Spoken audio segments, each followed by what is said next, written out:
Hola, soy Víctor Moya y hoy día vamos a estudiar el sistema nervioso autónomo. Entonces, para esto, lo primero que vamos a recordar es que habíamos clasificado los reflejos en somáticos y en reflejos autónomos.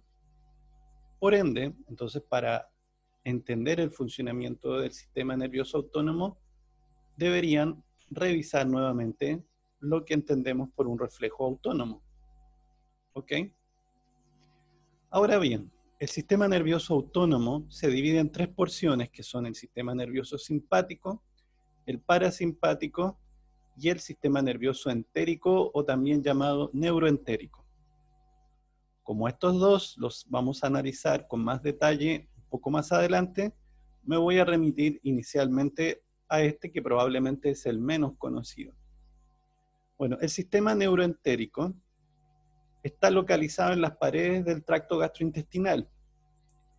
Y una de las gracias que tiene es que permite establecer un sistema de control local, tanto para la motilidad gastrointestinal como para las secreciones de las glándulas gastrointestinales. ¿Ok? Y este sistema está formado por dos estructuras fundamentales que son el plexo mientérico o de Auerbach y el plexo submucoso o también llamado de Meissner. Ahora bien, donde están localizados, este es un corte transversal del intestino, y lo que estamos viendo acá entonces, aquí esta parte del epitelio, aquí esta parte de la túnica, la muscular de la mucosa, por lo tanto aquí para acá es mucosa, epitelio, tejido conectivo laxo, luego acá después de la muscular de la mucosa de nuevo hay tejido conectivo, pero este corresponde a la submucosa. Entonces aquí, entre la submucosa y la túnica muscular, que está representada acá de color rojo, vamos a encontrar al plexo submucoso, o también llamado de Meissner. ¿Ok? Entonces ahí está localizado, muy cercano a estas glándulas de la submucosa. ¿Ok? Por otro lado, dentro de la túnica muscular, que está formada por la circular interna y la longitudinal externa, vamos a encontrar aquí de color amarillo estas estructuras que corresponden al plexo mientérico o de Auerbach. ¿Ok? Ahora bien, estos plexos, ¿no es cierto? El plexo mientérico, dada su localización dentro de la túnica muscular, su función preponderante tiene que ver con el control de la motilidad gastrointestinal. Y, por su parte, el plexo submucoso, dada su localización, tiene que ver con el control de las secreciones gastrointestinales principalmente y del flujo sanguíneo a las paredes intestinales. Sin embargo, como ustedes pueden apreciar en esta imagen, del plexo submucoso se envían fibras nerviosas que establecen contacto con las neuronas del plexo mientérico.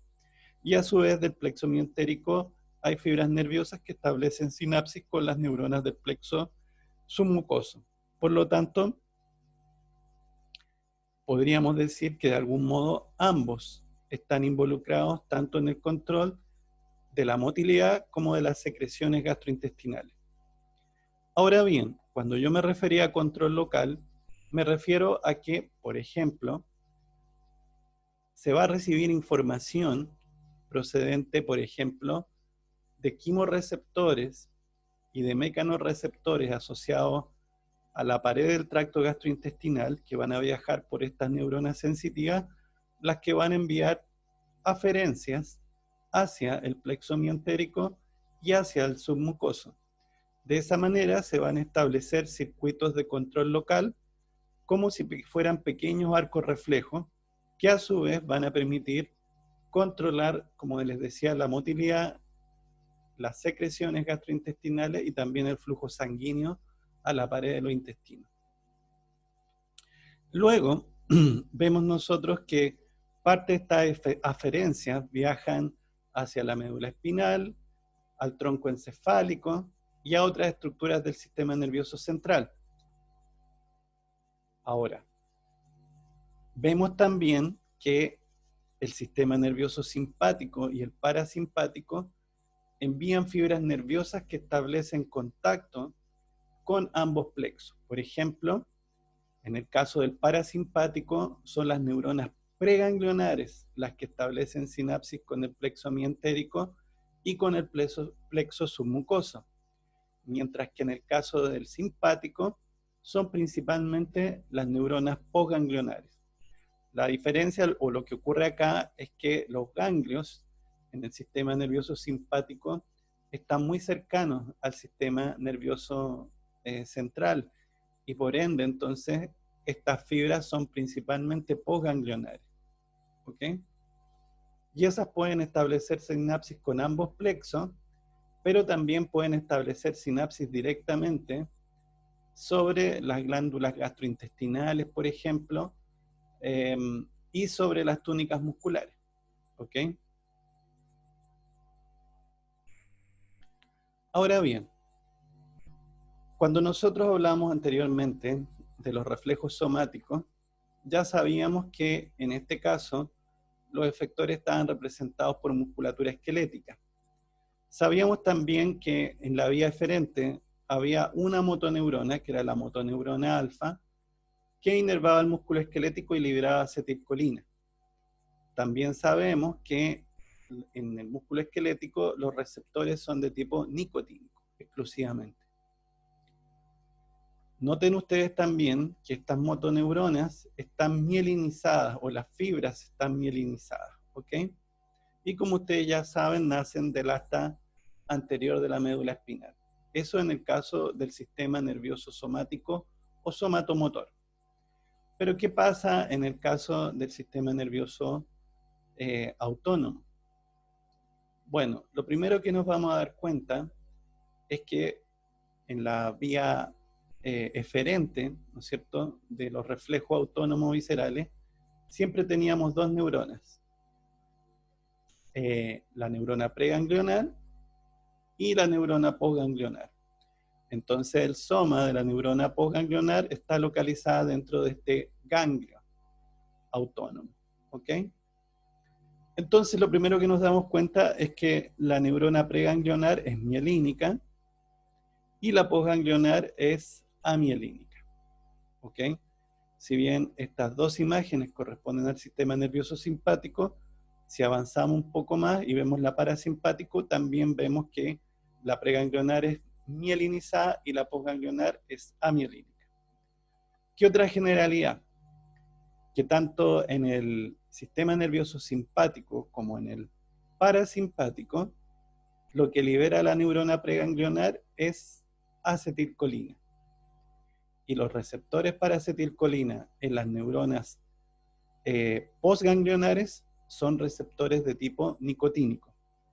Esto ocurre tanto en el parasimpático como en el simpático, ¿ok? Entonces hasta ese punto no hay grandes diferencias. Pero ¿dónde aparecen ahora las principales diferencias? En dos aspectos. La ubicación del ganglio autónomo, que en el caso del simpático está cercana al sistema nervioso central, y eso hace entonces que la neurona preganglionar sea corta. En cambio, la neurona postganglionar comparativamente es más larga. Primera cosa. Si vemos el parasimpático, vamos a ver que la neurona preganglionar, en cambio, es más larga, porque los ganglios del parasimpático están lejos del sistema nervioso central, e incluso en las paredes de los órganos que va a inervar. Entonces, en este caso, por esa razón, la preganglionar es larga y la postganglionar es corta. Ahora, la otra diferencia entre el simpático y el parasimpático está en el neurotransmisor liberado por la neurona postganglionar. En la mayor parte del sistema nervioso simpático, o mejor dicho, la mayor parte de los órganos inervados por las postganglionares del simpático, la postganglionar libera noradrenalina, o también conocida como norepinefrina. Y en este caso, la célula blanco va a tener receptores alfa-adrenérgicos o beta adrenérgicos. Alfa 1, alfa 2, beta 1 o beta 2 adrenérgicos para adrenalina y norepinefrina. ¿Ok? Eso es en la mayoría de los casos. En cambio, en el sistema nervioso parasimpático, la neurona postganglionar va a liberar siempre acetilcolina. Y los receptores en los tejidos blancos o en las células blancas van a ser receptores ahora de tipo muscarínico. ¿Ok? Eso es sumamente importante. Acuérdense, acá son nicotínicos, en cambio aquí son muscarínicos. Sin embargo, en el caso del sistema nervioso simpático, hay excepciones a esta regla. Entonces, lo común es que la neurona postganglionar libera norepinefrina sobre la célula blanca. Sin embargo, hay algunas excepciones en el simpático en donde la neurona postganglionar libera también acetilcolina. Cuando libera acetilcolina, esta acetilcolina actúa sobre receptores muscarínicos en la célula blanca. ¿Dónde vamos a encontrar estas excepciones? Cuando se inervan las glándulas sudoríparas y también cuando se inervan las paredes de los vasos sanguíneos locales que irrigan la musculatura esquelética. Ahí vamos a encontrar entonces la diferencia. ¿Bien?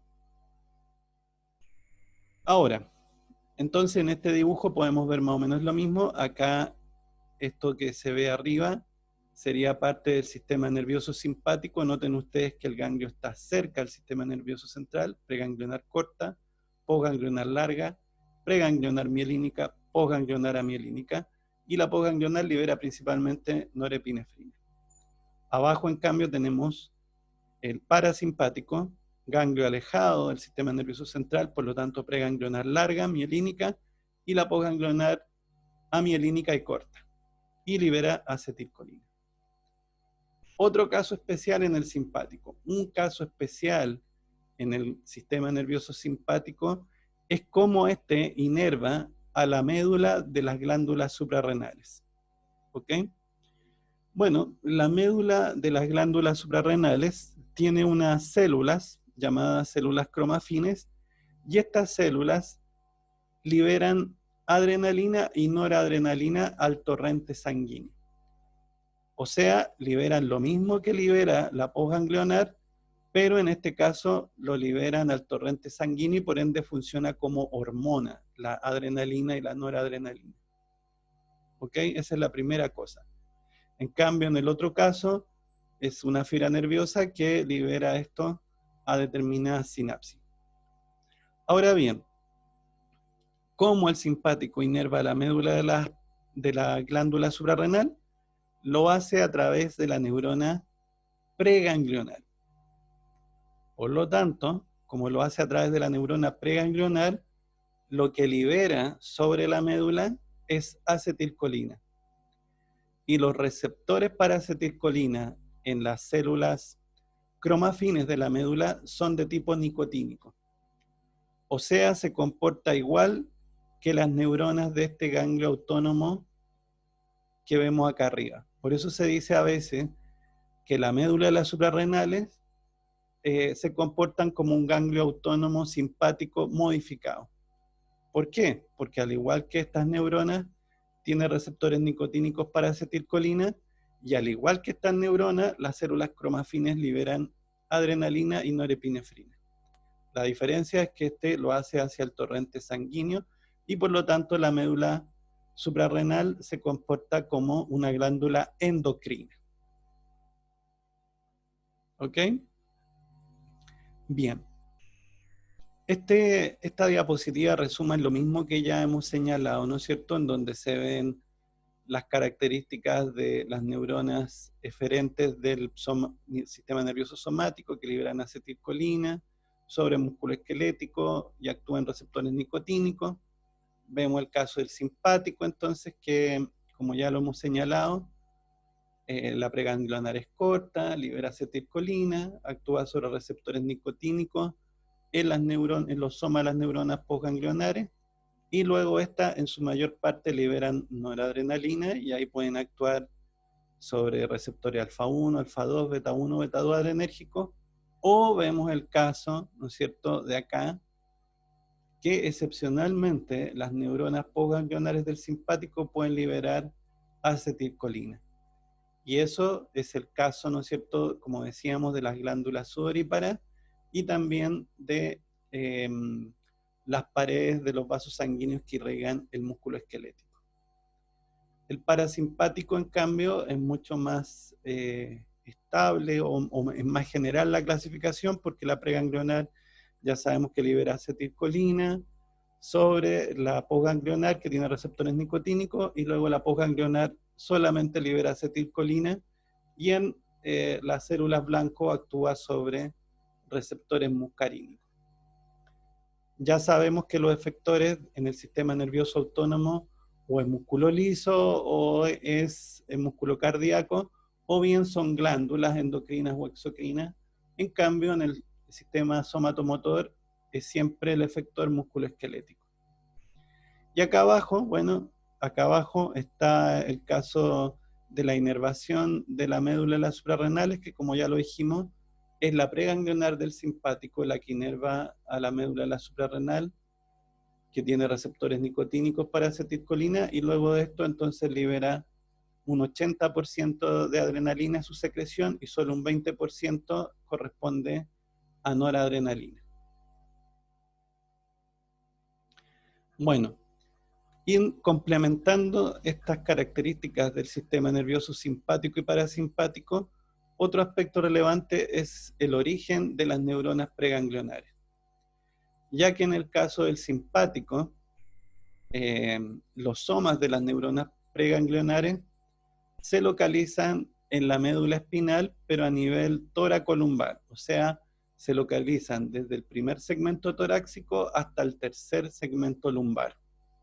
Y como ustedes saben, nacen de las astas laterales, o si ustedes quieren, intermedio laterales. En cambio, el caso del sistema nervioso parasimpático, sus neuronas nacen en el tronco encefálico y también en la porción sacra de la médula espinal. Por eso hablamos de un origen cráneo-sacro. Ahora, cuando hablamos del origen en el tronco encefálico, vemos que su origen calza con la ubicación de los núcleos de ciertos pares craneales. Por ejemplo, el tercer par craneal, el séptimo par craneal, el noveno par craneal y el décimo par craneal. Y otra parte de las fibras nacen de la porción sacra de la médula, concretamente desde el segundo segmento sacro hasta el cuarto segmento sacro. ¿Ok? Eso sería entonces la organización del sistema nervioso simpático y parasimpático. Esto mismo lo podemos comprobar en estas imágenes, en donde rápidamente, solamente con ver el origen de las fibras, en este caso toracolumbar, significa entonces que estamos frente al sistema nervioso simpático. Y en este otro caso, vemos que el origen de las fibras nace del tronco encefálico o de la porción sacra de la médula. Por lo tanto, claramente esto es sistema nervioso parasimpático. Lo que nos ayuda a entender esta diapositiva es que muchos órganos reciben doble inervación, ¿ok? Muchos órganos reciben doble inervación, tanto simpática como parasimpática. Y lo interesante de esto es que aquí podemos hablar de otra regla para recordar las acciones de estos sistemas. Y es que cuando un órgano recibe doble inervación, habitualmente las acciones del simpático y parasimpático son opuestas. ¿Ok? Por ejemplo, si el simpático aumenta la frecuencia cardíaca, el parasimpático va a reducir la frecuencia cardíaca. Si el simpático produce bronquiodilatación, el parasimpático va a producir bronquioconstricción. Y así sucesiva y respectivamente. ¿Ok? Entonces, con esta idea en mente, nos vamos a dar cuenta, bueno, estas son imágenes complementarias de lo que ya hemos estado señalando. Aquí me voy a detener un poco, justamente en el origen de las fibras, donde están localizados los somas de las neuronas preganglionales parasimpáticos, que habíamos dicho que nacían del tronco encefálico. Entonces aquí puntualmente nos muestran que algunas nacen del mesencéfalo, concretamente donde está el núcleo de Edinger-Westphal, que correspondería al tercer par craneal. O, por ejemplo, me habla de otras fibras que nacen del puente o protuberancia. En este caso, tenemos neuronas del núcleo lagrimal y del núcleo salival superior que van a formar parte de este séptimo par craneal. Y por último, tenemos otro grupo que nace del bulbo raquídeo, en donde están localizados los núcleos salival inferior, el núcleo motor del núcleo motor dorsal del nervio vago también, ¿ok? Y que van a formar, uno va a formar el noveno par y otro va a formar el décimo par, ¿ok? Ahora vale la pena destacar algunos de estos que vamos a mencionar, ¿no es cierto? Que, por ejemplo, estos nervios raquídeos, perdón, estos nervios craneales, estos pares de nervios craneales, el noveno par se conoce también como glosofaringio. Y el décimo par se conoce como vago o neumogástrico. Y van a ser importantes y los vamos a mencionar, por ejemplo, en el control de funciones cardiovasculares y también respiratorias. Ok, aquí tenemos información complementaria. Entonces, ya que el sistema nervioso simpático libera norepinefrina y epinefrina, entonces significa que puede actuar sobre cualquiera de estos receptores. Entonces, dependiendo del tipo de receptor sobre el cual actúa esta noradrenalina, es la acción que va a tener en cada uno de estos órganos blancos. Y lo que vemos acá es el mecanismo de acción de cada uno de estos receptores. Por otra parte, recordemos que en el caso del parasimpático, las postganglionares liberan acetilcolina, entonces aquí nos recuerdan los receptores nicotínicos, dónde van a estar ubicados y qué es lo que va a pasar, cuál es la acción de los mismos. ¿No es cierto que en este caso tiene que ver con la apertura de canales de sodio y potasio y produce polarización? Y finalmente los muscarínicos, que en el caso del parasimpático, ¿no es cierto?, va a actuar sobre ciertos órganos blancos finalmente. Y en este caso, cuando es un receptor muscarínico, lo que va a hacer es modificar los niveles de inositol trifosfato y el calcio intracelular. Bien, acá tenemos algunas aplicaciones que se pueden entender mejor después de que veamos las acciones, en donde tenemos fármacos con efectos agonistas y antagonistas sobre estos receptores. Cuando nosotros hablamos de fármacos agonistas, significa que se unen al receptor y emulan los efectos del ligando natural. Y si hablamos de efectos antagonistas, significa que se unen al receptor, pero bloquean las acciones del ligando natural. Bueno, vamos a ir revisando las acciones del sistema nervioso simpático y parasimpático en distintos órganos y sistemas. Y para eso es importante analizar con detalle esta tablita que tenemos acá. ¿Bien? Bueno, antes de analizar la tabla, una forma de ayudarnos a recordar un poco las acciones de estos sistemas es tener presente, primero, que son antagónicas en la mayoría de los casos. Que ese antagonismo es necesario para restablecer la homeostasis. Ese es nuestro tema central. ¿Ok? Y lo segundo es que, en general, la descarga simpática va a aumentar en ciertas situaciones. ¿Cuáles situaciones? En situaciones de emergencia, en situaciones de disminución de la temperatura, en situaciones de dolor, en situaciones que aumente el estrés, va a aumentar la descarga simpática. En cambio, la descarga parasimpática va a estar aumentada en situaciones más bien de reposo, cuando gran parte de las funciones más automáticas o vegetativas están ocurriendo. ¿Ok? Bien, Visto desde esa perspectiva, entonces, vamos viendo los efectos en cada uno de estos. Por ejemplo, vámonos al corazón. En el corazón existe un componente del sistema excitoconductor que es el nodo senoauricular. Este va a descargar potenciales de acción de manera espontánea y va a controlar toda la onda de polarización o toda la onda de propagación del potencial de acción en el corazón. Entonces tiene que ver con el control del automatismo cardíaco. Y por ende también va a influir sobre la frecuencia cardíaca. Entonces la frecuencia de descarga potenciales de acción en el nodo senoauricular va a afectar o va a influir sobre la frecuencia cardíaca, que es el número de latidos por minuto. Otro aspecto importante va a ser la conducción a nivel del nodo auriculoventricular. ¿Por qué es importante esa zona? Porque justo cuando en el corazón el potencial de acción se propaga y pasa por esa zona, se va a producir un retraso en la velocidad de conducción. Y ese retraso va a ser importante para entender la función alternada de aurícula y ventrículo, lo cual es fundamental para el correcto llenado del corazón. Y por último, la contractibilidad del miocardio, o sea, la fuerza de contracción. ¿Ok? A eso hacen alusión estos términos.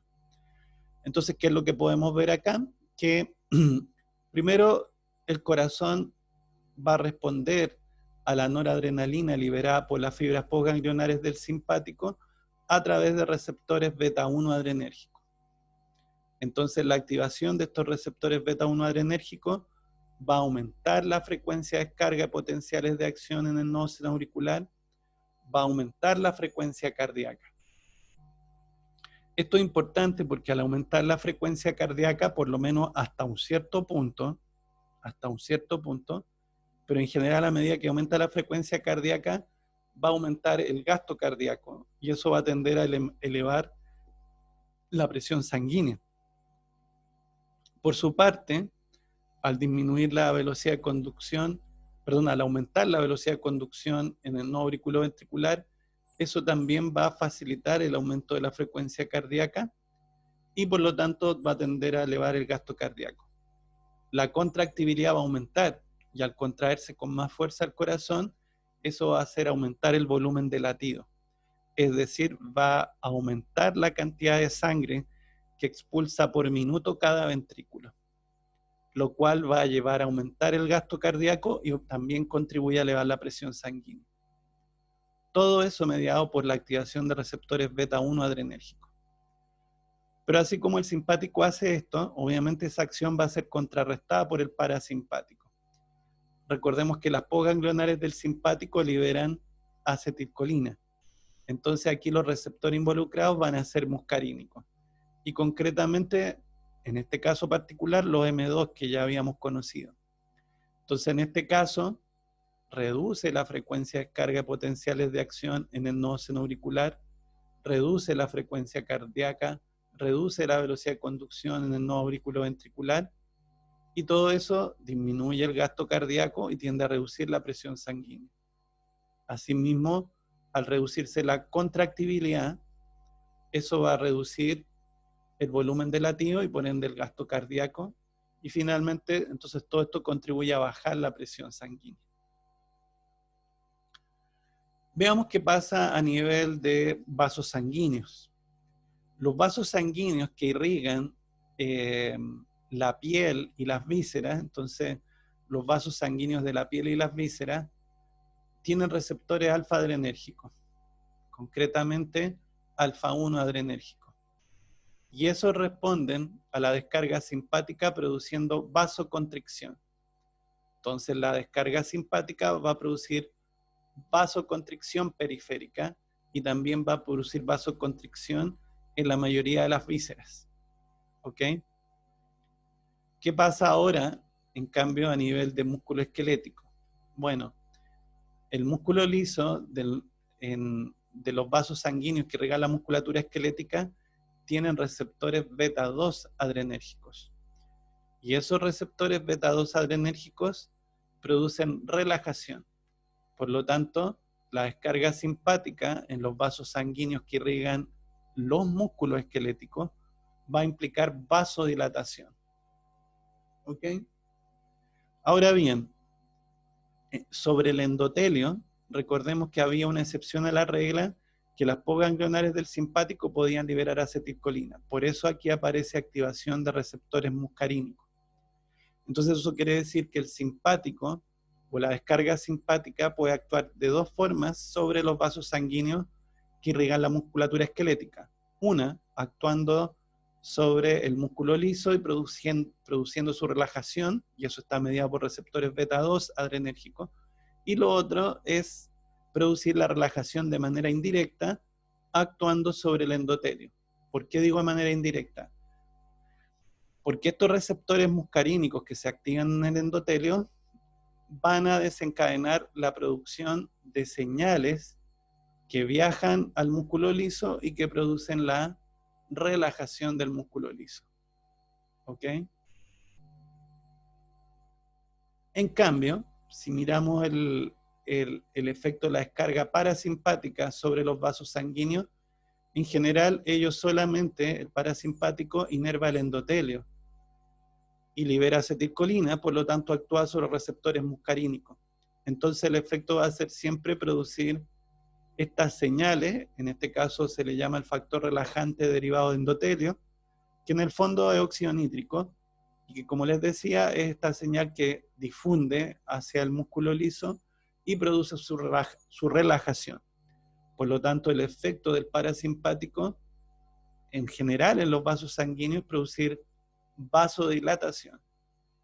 Y al producir vasodilatación, por ejemplo, en los vasos sanguíneos que irrigan todo lo que es la superficie de la piel, todo lo que son las vísceras, eso va a tender a reducir la resistencia vascular periférica. Y eso es importante porque tiende a hacer bajar la presión. En cambio, el simpático, que tiende a producir vasoconstricción periférica y en muchas vísceras, a través de lo alfa 1, eso va a tender a elevar la presión sanguínea porque aumenta la resistencia vascular periférica. ¿Ok? Bueno, si nos detenemos ahí un poco, ¿no es cierto? Inicialmente, nos vamos a dar cuenta que si uno todo esto lo podría haber deducido si piensa en qué respuesta esperaría como más conveniente en una situación de emergencia. Esto solo es una regla para recordar, mnemotécnica. O sea, en una situación de emergencia uno esperaría que aumentara el gasto cardíaco porque así va a llegar más sangre a los distintos órganos y tejidos. Y particularmente me interesaría que llegara más sangre al corazón, a los pulmones y a los músculos. ¿Ok? Entonces, efectivamente, eso es lo que ocurre. Aumenta el gasto cardíaco y eso tiende a elevar la presión sanguínea en una situación de emergencia, en donde va a haber descarga simpática y todo esto es coherente. Entonces, y también incluso, como les decía, en los vasos sanguíneos, si bien el simpático produce vasoconstricción, en los vasos sanguíneos que irrigan el músculo esquelético produce vasodilatación, o sea, aumenta la irrigación sanguínea hacia la musculatura cardíaca, perdón, a la musculatura esquelética. ¿Ok? Y el parasimpático contrarresta estas acciones, ¿no es cierto? Porque una vez que se produce la respuesta de emergencia, viene otra compensatoria que sería la descarga parasimpática. Por otra parte, veamos qué pasa a nivel de bronquiolos y bronquios. Aquí en las paredes de estos también hay músculo liso. Y en el caso de la descarga simpática, lo que produce es bronquiodilatación.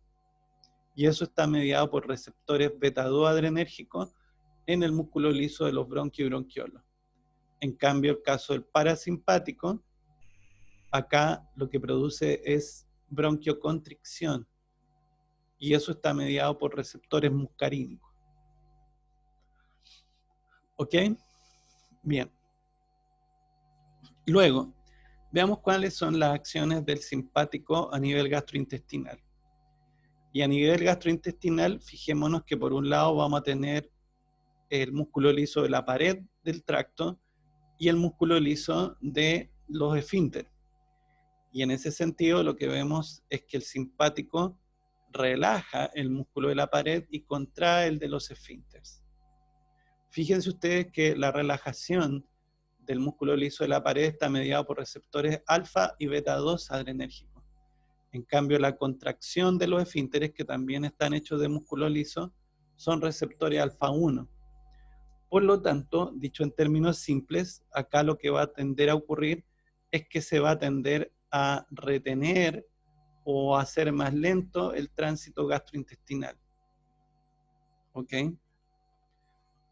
Luego, ¿no es cierto?, sucede que va a aumentar la secreción salival, la descarga simpática. Pero esta secreción salival, ¿no es cierto?, que aumenta y que está mediada por receptores de tipo beta 1 adrenérgico, esta secreción salival es poco acuosa, ¿ok? Y es poco rica en enzimas. Tiene mucha amilasa y otras cosas, o sea, tiene mucha mucina y por lo tanto la saliva es espesa. Es espesa y poco acuosa, pobre en enzimas. En este caso, nosotros vemos que el simpático no está inervando las paredes del estómago ni tampoco está inervando al páncreas. Sin embargo, el parasimpático inerva todo lo que son las paredes, las glándulas salivales, las paredes del estómago y también del páncreas. Entonces veamos cuáles son las acciones del parasimpático. El parasimpático, en cambio, contrae las paredes del músculo liso, del tracto gastrointestinal, y relaja los esfínteres. Eso va a facilitar el tránsito gastrointestinal y la evacuación de los contenidos gastrointestinales. ¿Se fijan? Y curiosamente, aquí hay una excepción a las reglas de este antagonismo, también aumenta la secreción salival, solo que la secreción salival aumentada por el parasimpático es mucho más acuosa, es rica en enzimas, ¿ok? Y es rica en enzimas y por lo tanto va a favorecer la digestión.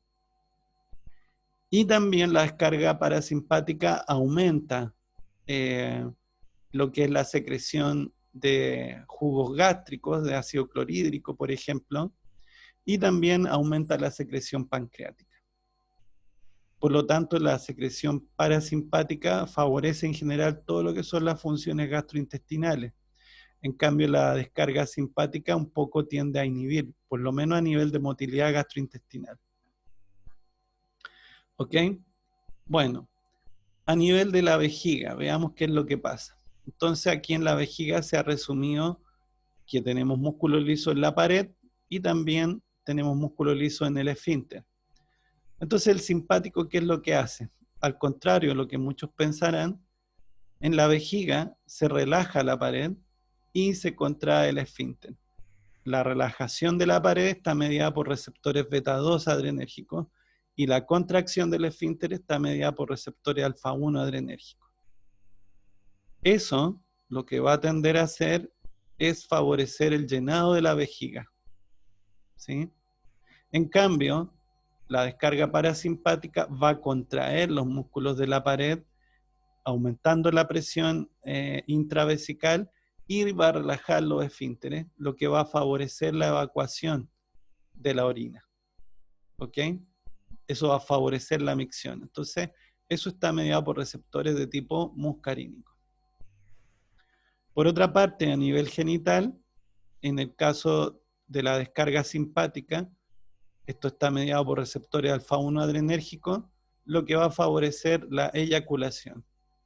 En cambio, la descarga parasimpática, mediada por receptores de tipo muscarínico, va a favorecer la erección.